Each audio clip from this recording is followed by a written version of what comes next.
Hello everyone and welcome to your first day playing clarinet. Now I know you're looking in the case and there's a lot of different parts, but let's just go slowly and I'll try to teach you a couple things while we're here. The first thing we're going to get out is the reed. Now get the reed out of your case and it looks like this. It's this weird wooden thing. And the reed actually creates the sound on a clarinet. Have you ever gotten a piece of grass and blown on it? Probably not, and it made a sound. Well, this is what the reed does on the clarinet. It produces the sound. In order for it to produce the sound, we needed to get it a little moist and wet, though. So let's put it in our mouth. Just put it in your mouth and be really gentle with it, but just try to get some saliva on it and get it a little damp. Great. Now, what we're going to do is grab the mouthpiece.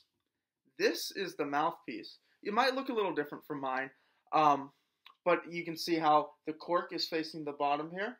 This is the mouthpiece.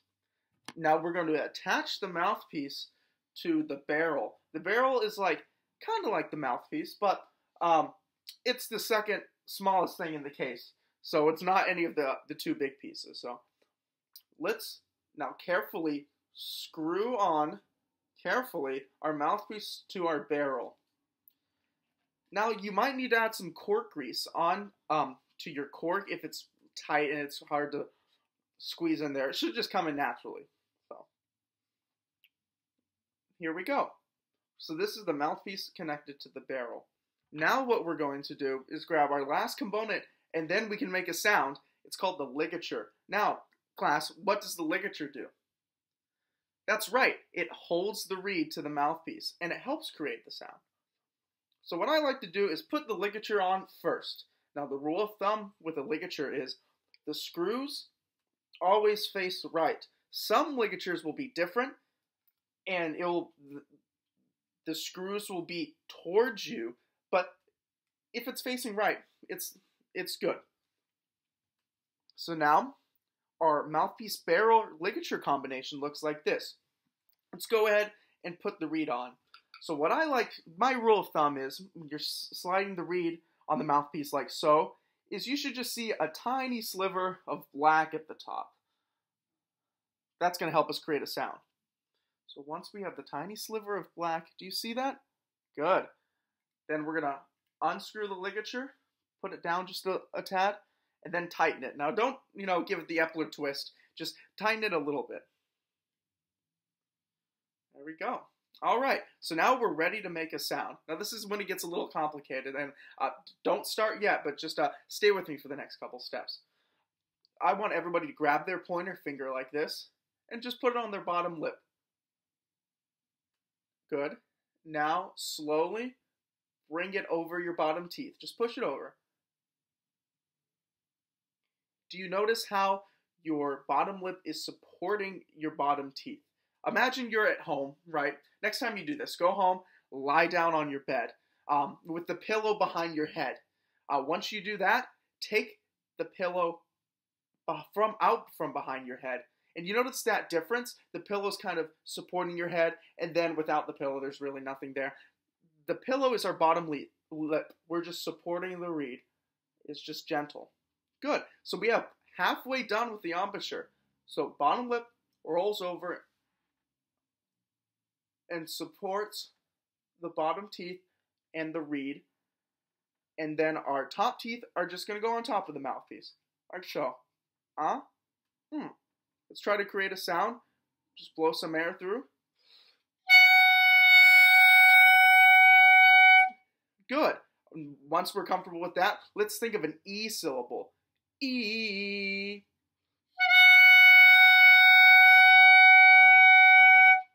Good. If you feel comfortable with that, let's think of a couple more things. Let's think of corners in slightly. Now nothing should hurt when we're playing clarinet. So if it hurts, you're probably doing it too much. The second thing is, think of a flat chin. You might have to loosen your chin just a little bit. But that's if everything feels comfortable. So don't worry about that now. Just worry about getting a sound. Great. Now this is when the fun comes in. We're going to put together the rest of the clarinet.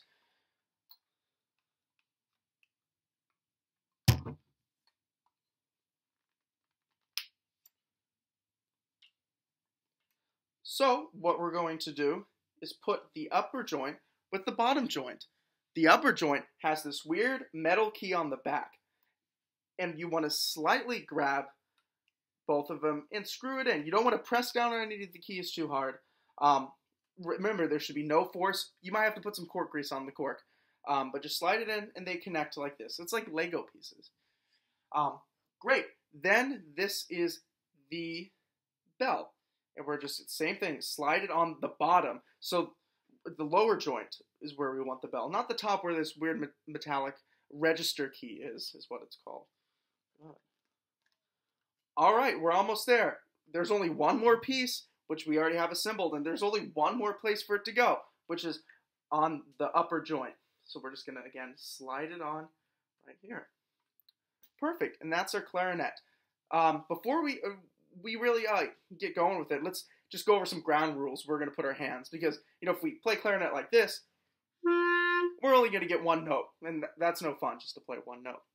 So I want everybody to gently hold with their left hand the clarinet, and then bring your right hand out like this, like you're going to shake someone's hand. And then the right thumb should go right on this conveniently placed thumb rest right here.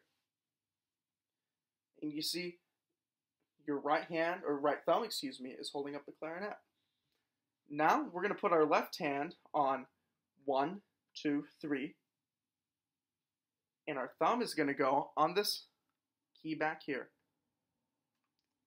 And then our right hand is going to go 1, 2, 3. And our pinkies are just going to float around these weird keys here that help us create even more notes. So let's just work on getting a sound now. Support the clarinet with your right thumb. And do the same thing we did on the mouthpiece barrel combination. And don't hold down any fingers. You should get that note. That's called open G. Now, still think, if you have a hard time with getting that note, think E. Sing the note before you play it. Maybe even play it on piano. If you're going to play on piano, play an F, though, because clarinet's a transposing instrument. Good. So I think that was a crash course on how to make a sound and put together the clarinet. Let's take it apart real fast. So the first thing I like to do is put the reed away, back in the case. So I unscrew the ligature and put the reed away, because sometimes I forget to take the reed off, and then I hit the clarinet accidentally on something, and then my perfect reed that I worked on for months is ruined, and I don't want that. So we're going to put the reed away back in its little case. Good. And then what we're going to do is take the upper joint off from the lower joint. And it doesn't matter particularly how you take each of these parts off, as long as you're gentle with them. I like to take the upper joint off from the lower joint, just because there's more surface area on each, and I'm not putting a small piece away from the bigger piece. Then we'll take the bell off and put it in the case. Then we will take the upper joint off from the barrel mouthpiece combination that we made the sound first on, put the upper joint back in the case, and then look, we only have one more thing to take off. We put our ligature away, and there we go. Then we'll put the mouthpiece and the barrel back in the case. And in your case, there'll be a nice little mouthpiece, maybe mouthpiece cap or mouthpiece place for that to go. And there'll be a little pocket for your reeds, your ligature, your swab, something like that. We always want a swab. That's something we didn't talk about. But that's just a crash course on how to get a sound on the clarinet. If you have any questions, you can always ask me after class. So thank you for coming to Adam Epler's Clarinet Masterclass, and I hope you have a good day.